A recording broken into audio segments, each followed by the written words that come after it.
जय शिवराय. मी पांडुरंग कदम. आज आपण आहोत रुडी पाटी या ठिकाणी. मराठा संघर्ष योद्धा श्री मनोज जरांगे पाटील यांनी सर्व मराठा बांधवांमध्ये मनोज जरांगे पाटील म्हणजे दादा रुडी पाटी या ठिकाणी जे जागृत हनुमान मंदिर आहे त्या ठिकाणी देवदर्शनासाठी येणार होते. सकाळची 9ची वेळ दिलेली होती, परंतु आता आय थिंक 1:30 वाजलेले आहेत. तरी सुद्धा सर्व मराठा बांधव मोठ्या संख्येनं मोठ्या ताकदीनं दादांची आतुरतेने या ठिकाणी वाट पाहत आहेत. अवघ्या 2च सेकंदामध्ये दादांचं या देवस्थानाच्या ठिकाणी आगमन होईल. त्यानंतर दादा देवदर्शन घेतील आणि त्यानंतर पुढच्या प्रवासाला या ठिकाणी दादा लागणार आहेत. तुम्ही सकाळी किती वाजल्यापासून थांबलेला? सकाळी 9 वाजल्यापासून. तुम्हाला मग आणखी जर 1 तास उशीर झाला असता तर तरी तुम्ही इथंच राहिले असते का? 100%.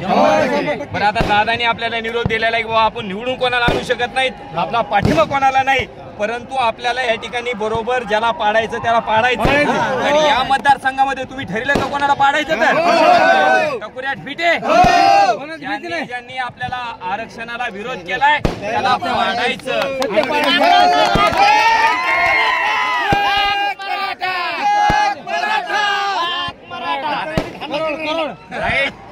ज्यांनी आमच्या माता भगिनीवरती या ठिकाणी हल्ला केलेला आहे त्यांना आम्ही पाडल्याशिवाय राहणार नाही. 100%.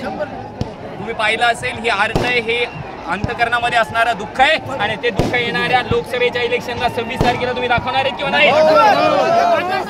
100% या ठिकाणी दाखवणार आहेत. आणि आपण सर्वजण दादांनी आपल्याला आज जे काही मार्गदर्शन करणार आहे ते आपल्या सगळ्यांना मान्य असेल का?